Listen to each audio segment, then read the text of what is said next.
Hey, is this thing on? Hey everybody, it's Ryan. Welcome back to How Farms Work. There's an elephant in the room that needs to get talked about, and I've been putting it off, just haven't really been getting around to it.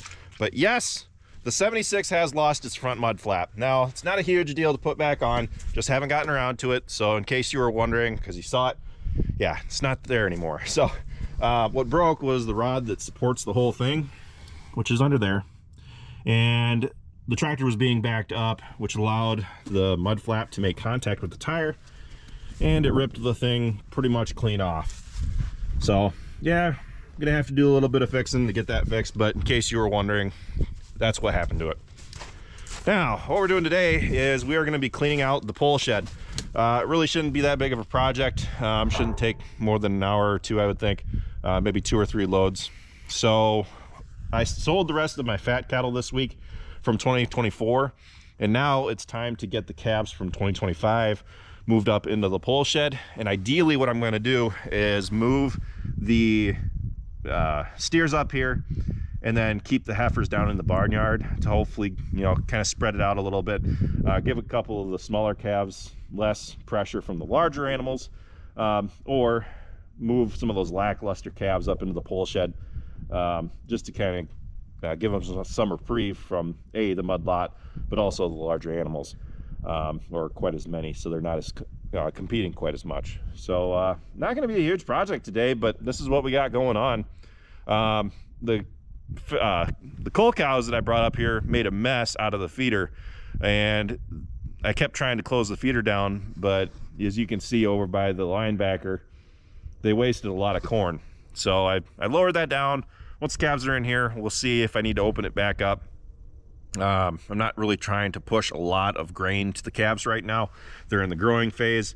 We're trying to get their frames built out before we fatten them. So ideally, I'm gonna get them separate, and then I can work them separately too, because the heifers need to get run through the chute yet and get their bangs vaccinations, and that's important for replacement heifers that are gonna get bred.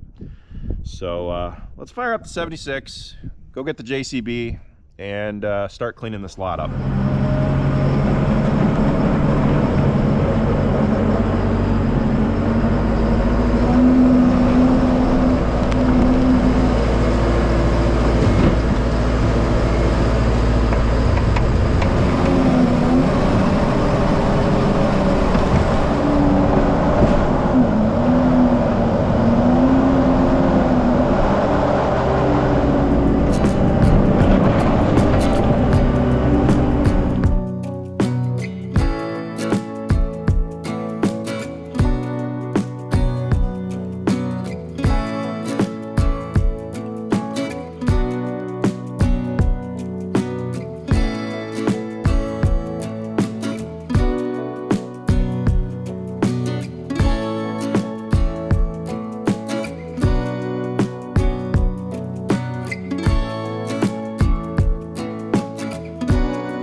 I got the pole shed cleaned out. I'm gonna actually let it sit for a little bit just to try to dry out the concrete a little bit before letting them in. Hopefully let some of the bugs or whatever else might be in here, disease, die out a little bit. But I didn't get too detailed because, well, a lot of this stuff is still froze up yet, even though it was warm today. I had to kind of ride that fine line between the field being too wet and the manure being too hard to run through the spreader and to chip away. So yeah, but that's pretty much it for this video. We're gonna get the calves moved in here eventually. Depends on the weather too, if you know they're calling for rain here later tonight, so probably by tomorrow I could see letting them in. But they're all good to go. So anyway, spreader's running good. No issues there, but yeah, maybe I'll comment on that in another video. But anyway, that pretty much wraps up this video, guys. Thanks for watching. Be sure to check out all of our other videos, and I'll see you next time.